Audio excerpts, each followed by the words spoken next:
खबर उत्तर प्रदेश के जनपद अमरोहा से है। अमरोहा में शिक्षा के नाम पर बड़ा फर्जीवाड़ा। वेंकटेश्वरा यूनिवर्सिटी पर नकली डिग्री देने का सनसनीखेज आरोप। आपको बता दें, अमरोहा जनपद के रजबपुर थाना क्षेत्र में स्थित वेंकटेश्वरा यूनिवर्सिटी एक गंभीर विवाद के घेरे केंद्र में आ गई है।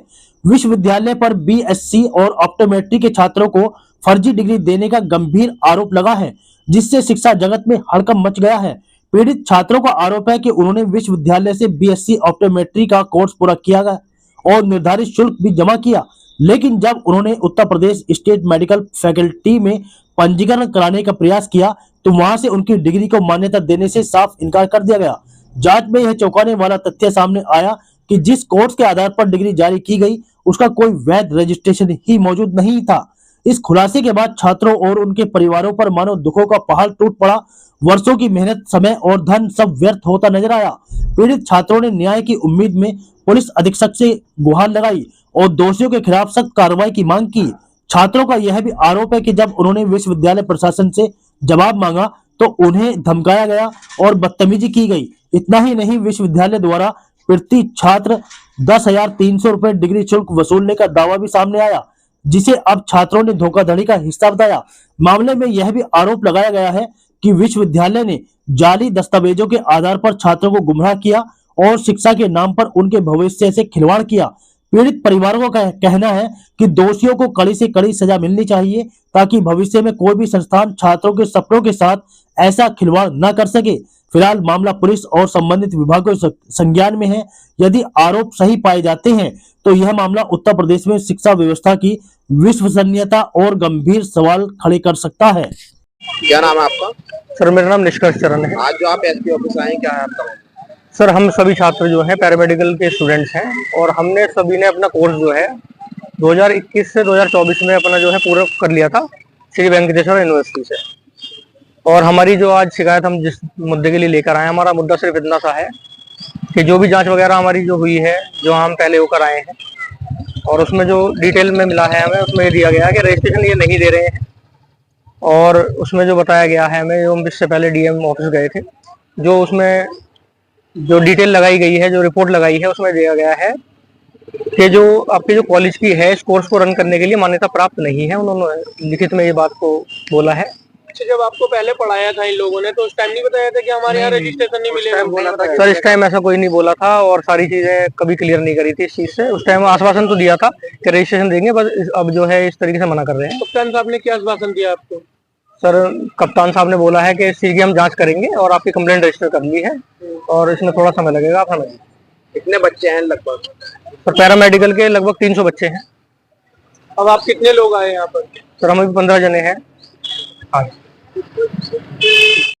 बताएं जो कुछ छात्रों ने आज अधिकारी से शिकायत की है तो कहा कि ईमानदारी जो दिल्ली है वो फर्जी दी जा रही है, क्या है इसका? देखिए पूरी तरह निराधार और बेबुनियाद है, तथ्यहीन है।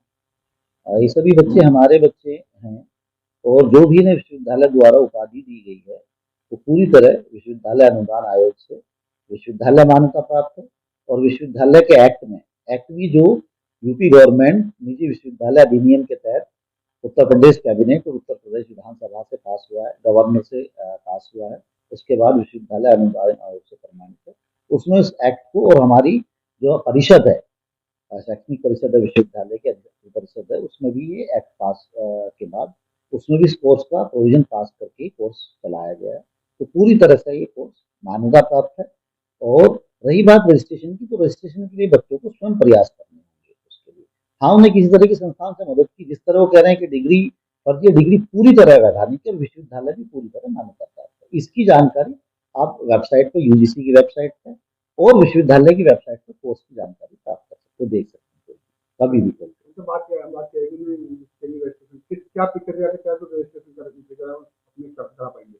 रजिस्ट्रेशन में इसमें दो ऑप्शंस होते हैं, दो उसके विकल्प होते हैं। पहला होता है ऐसे संस्थान जो इंस्टीट्यूशन, बेसिकली विश्वविद्यालय नहीं, विश्वविद्यालय इस कैटेगरी में नहीं आते हैं, विश्वविद्यालय दूसरी कैटेगरी, ऐसे संस्थान जो स्टेट मेडिकल फैकल्टी से संबंध है, यानी कि जिनकी डिग्री स्टेट मेडिकल फैकल्टी देती है, जिनके एग्जाम स्टेट मेडिकल फैकल्टी कराती है।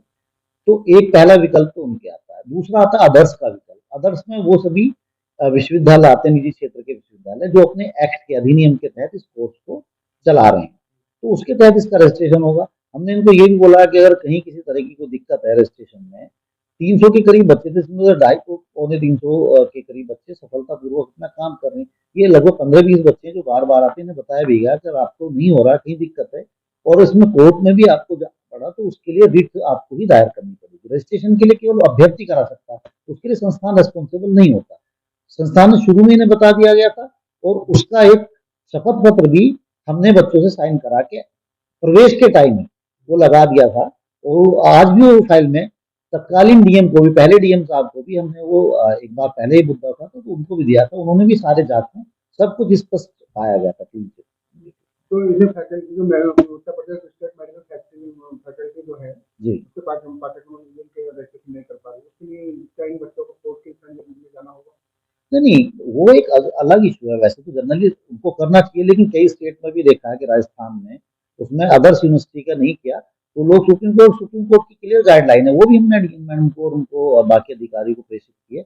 उसमें उन्होंने तत्काल बच्चों का, अगर विश्वविद्यालय अनुदान आयोग यानी यूजीसी से मान्यता प्राप्त है और उनके विश्वविद्यालय के एक्ट में स्पोर्ट्स को चलाने का प्रावधान है, प्रोविजन है, पहले से दिया गया है, वो एक्ट भी जो राज्य सरकार द्वारा, गवर्नर द्वारा, विधानसभा में और कैबिनेट द्वारा पास है, तो उसका रजिस्ट्रेशन उन्हें करना होगा।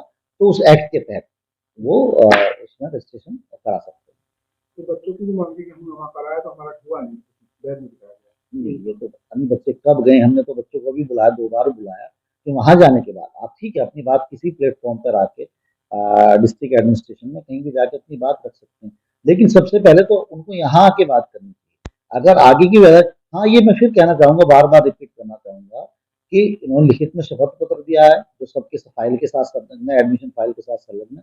उसके बावजूद भी अगर ये नई प्रक्रिया के लिए जाना चाहते हैं, इसके लिए कानूनी प्रक्रिया अपनाना चाहते हैं, जैसे राजस्थान में, उसमें दूसरे बच्चों विश्वविद्यालय के बच्चों में, उसमें भी ये चाहते हैं कि विश्वविद्यालय उसमें कर ही नहीं सकता, बच्चों को स्वयं से एक ग्रुप के रूप में याचिका दायर करनी पड़ेगी। नहीं, हाईकोर्ट में कर सकते हैं। हाँ, विश्वविद्यालय की किसी भी तरह की उन्हें सपोर्ट की जरूरत है, विश्वविद्यालय के साथ है। विश्वविद्यालय के मान्यता के कागज कोर्ट को चाहिए, विश्वविद्यालय के एक्ट की कॉपी चाहिए, तो उसके लिए विश्वविद्यालय सदैव तत्पर। इवन पत्रकार बंधुओं को भी चाहिए, डिस्ट्रिक्ट एडमिनिस्ट्रेशन को चाहिए, सबके लिए हम देने के लिए तैयार हैं। तो क्या उन बच्चों से आपने संपर्क साधा है? बच्चों से हमने संपर्क साधने की अभी 2 दिन पहले भी कोशिश की थी।